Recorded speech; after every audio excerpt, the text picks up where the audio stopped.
31 तारखेला जे इंडिया आघाडीची बैठक सुरू होणार आहे. 2 दिवसाची बैठक आहे. 31 ऑगस्ट आणि 1 सप्टेंबर.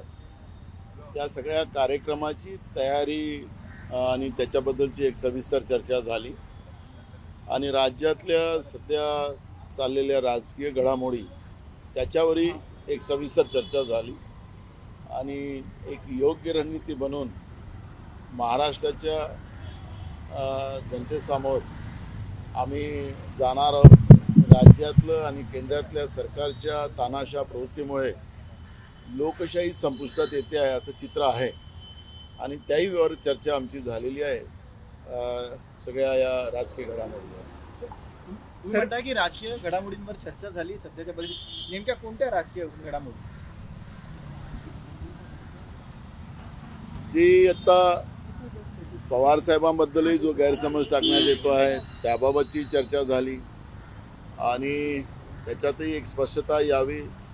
जनतेमध्ये जो एक संभ्रम सुरू झालेला आहे त्याबद्दलची एक चर्चा झालेली आहे आणि राज्यामध्ये सरकार ज्या पद्धतीनं उद्या 15 ऑगस्टला पालकमंत्रीसुद्धा ते तयार करू शकले नाही आणि आज राज्यामध्ये अनेक भागामध्ये अतिवृष्टी झालेली होती, तिथं पिकं नाहीशी झाली, काही भागामध्ये पाऊसच पडला नाही आणि त्याच्यामुळे तिबार पेरणी झाली आणि शासन झोपलेलं आहे. दवाखान्यात, शासकीय दवाखान्यात, महानगरपालिकेच्या दवाखान्यात निर्दोष लोकांचा मृत्यू होती आहे, बेरोजगारांची लूट होती आहे आणि ह्या सगळ्या गोष्टी चालत असताना या जनतेसाठी कशी लढाई उभी करायची या सगळ्या प्रश्नावरची चर्चा या ठिकाणी झाली. राष्ट्रवादीमध्ये 2 गट पडलेले आहेत असं असताना देखील महाविकास आघाडीमध्ये एकच पक्ष न सांगता किंवा गाडीतून खाली मुली घालून जाताना पाहायला मिळते. कसं बघतात त्याही विषयावर चर्चा झालेली आहे. एकदा स्पष्टता यावी. मी मगाशी सांगितलं की जनतेमध्येही या गोष्टीचा संभ्रम आहे आणि त्याबद्दलही आम्ही पुन्हा त्याच्यातलं या संभ्रम पुन्हा होता कामा नये याबद्दलची एक स्पष्टता यावी. त्याबद्दलची भूमिका आम्ही घेऊ अशा पद्धतीची सुद्धा एक चर्चा झाली. जे काही राष्ट्रवादीमध्ये चाललेलं आहे त्याबद्दल शिवसेना आणि काँग्रेसला चर्चा करावी लागते, म्हणजे त्यामुळे महाविकास आघाडीला काही धोका आहे म्हणून ही चर्चा होते का काय? हे मूळ प्रश्न आहे की आखरी लोकशाहीमध्ये जनता ही सगळ्यात महत्त्वाची असते आणि जेव्हा मित्रपरिवार आम्ही एकत्रित म्हणून काम करतोय लोक आमच्याकडे त्या दृष्टिकोनाने बघतात. पण अशा पद्धतीचा संभ्रम निर्माण होणं याही गोष्टी होता कामा नये याची काळजी आम्ही दोघेही जण घेतो आहे आणि त्याही विषयावरची चर्चा झालेली आहे. त्या पद्धतीची स्पष्टता यावी ही त्याच्यातली भूमिका आमची आहे. हिंदी में जानना चाहेंगे 2.5 घंटा मीटिंग हुई मातोश्री के ऊपर, किस विषय को लेकर हुई, क्या कहना चाहेंगे? इंडिया आघाड़ी की 31 अगस्त और 1 सितंबर को जो 2 दिन की यहाँ पर बैठक होने जा रही है उसकी पूरी तैयारी के बारे में हमने सविस्तर चर्चा की और राज्य के जो राजकीय परिस्थिति अभी चल रही है उसमें आज हॉस्पिटल में जो महानगर पालिका के हॉस्पिटल हो, सरकारी हॉस्पिटल हो, वहाँ निर्दोष सरकारी हॉस्पिटलों में निर्दोष लोगों की मृत्यु हो रही है. किसान परेशान है, किसानों की आत्महत्या बढ़ते जा रही है, युवाओं को लूटा जा रहा है नौकरी के नाम से, महंगाई बढ़ती जा रही है. इस सब चीज़ों के ऊपर एक चर्चा हुई. जो पवार साहब के बारे में भी जो भूमिका है उसके बारे में भी हमने चिंता व्यक्त की और दोनों ने हमने डिसाइड किया क्योंकि आखिरी जनता में हमारे महाविकास आघाड़ी के बारे में कोई गैरसमझ हो, ये उद्धव जी हो या हम हो, इसमें कतई हम लोग ये सहन नहीं करेंगे. इसलिए एक स्पष्टता है, उसके बारे में भी भविष्य में चर्चा करने का एक प्लान हमने बनाया है. कल जो है अजीत पवार और शरद पवार की मीटिंग हुई. आज जो है पंढरपुर में जो है देवेंद्र फडणवीस और शरद पवार एक ही मंच पर देखे गए. तो क्या इससे जो है कांग्रेस और शिवसेना, उद्धव ठाकरे इसको लेकर के थोड़ा चिंतित हैं? हमने बोला ना, हमको चिंता है इस विषय का क्योंकि जनता में ये संभ्रम आ रहा है और इसके बारे में एक स्पष्टता हो, ये भी हम लोगों की चर्चा हुई और इस बारे में थोड़े ही दिन में ये बात स्पष्ट करने की भूमिका हम सामने रखेंगे. पवार साहब से कोई बात हुई आपकी उसके बाद? अभी पवार साहब से अभी इस विषय में कोई बात नहीं हुई है. संजय राउत जी उनसे बात करने वाले हैं और वो भी आपको इस विषय में चर्चा करेंगे.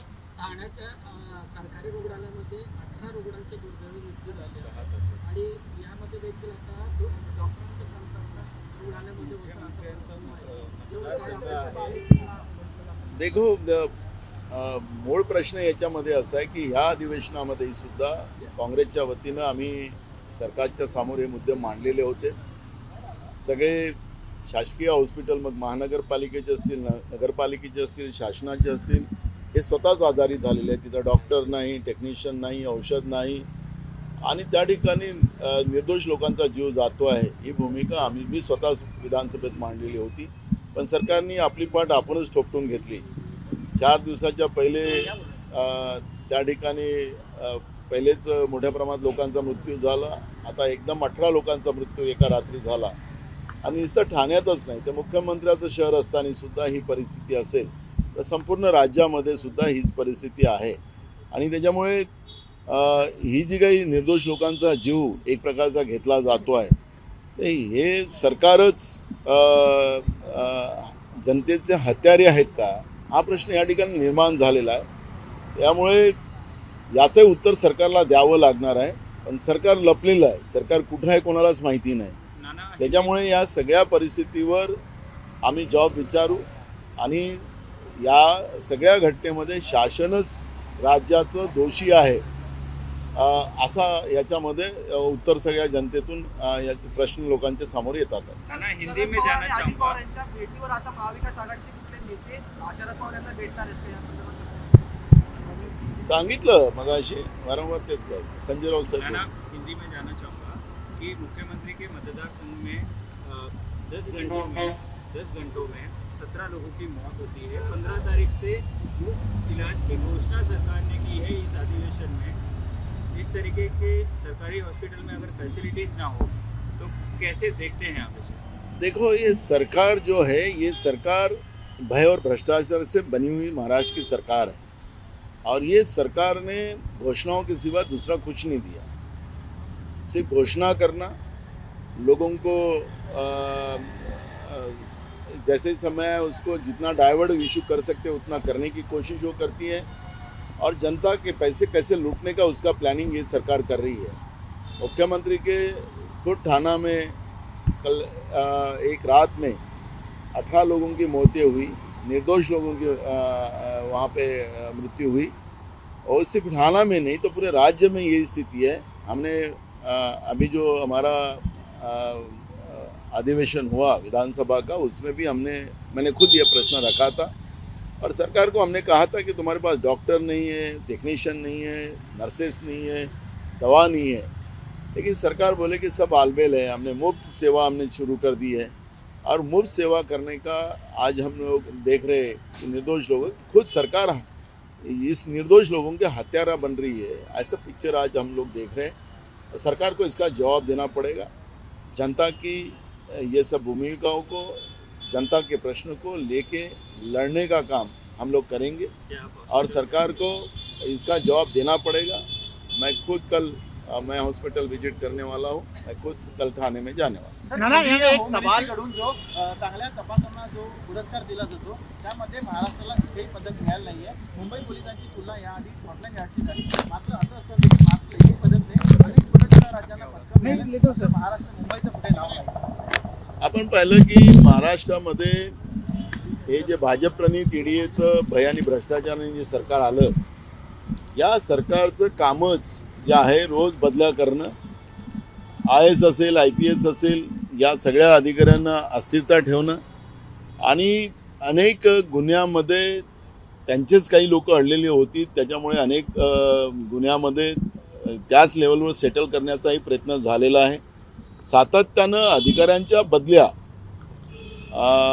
होणं आणि त्याचा सगळ्या तपास यंत्रणेवर फरक येणं आणि म्हणून महाराष्ट्रासारख्या पोलिसांचा गौरव स्कॉटलंड यार्ड्सच्या पेक्षा चांगला आपल्या पोलिसांचा गौरव पूर्ण जगात केला जात होता. आज या सरकारने महाराष्ट्राच्या पोलिसाची प्रतिमा खराब करण्याचं पाप राज्यातलं भाजप प्रणित ईडीच्या सरकारने केलेलं आहे. हे स्पष्ट झालेलं आहे आणि म्हणून आज महाराष्ट्राच्या पोलिसांचं तपास यंत्रणेमध्ये महाराष्ट्र सगळ्यात मागं पडलेलं आहे असं चित्र त्या ठिकाणी आलेलं आहे. नाना, एक और सवाल कि ये सीमा हैदर जो यहाँ पर आई थी उसको लेकर के यहाँ फिल्म बनाई जा रही है और एमएनएस ने भी इसका विरोध किया है कि अगर उस पर फिल्म बनाई जाती है तो हम उसका जवाब देंगे और फिल्म बनाने देंगे। क्या लगता है कि एमएनएस का ये कदम ठीक है? देखो, हम उस दल के बारे में हम लोग कोई बात नहीं करते। आखिरी लोकतांत्रिक व्यवस्था में और जो सरकारें हैं, सरकार ने इस बात का क्या जवाब देना वो सरकार की जवाबदारी है और मुझे लगता है कि इस विषय में कांग्रेस की तरफ से हम कोई वक्तव्य करें ऐसा मुझे नहीं लगता। एबीपी माझा, उघडा डोळे बघा नीट.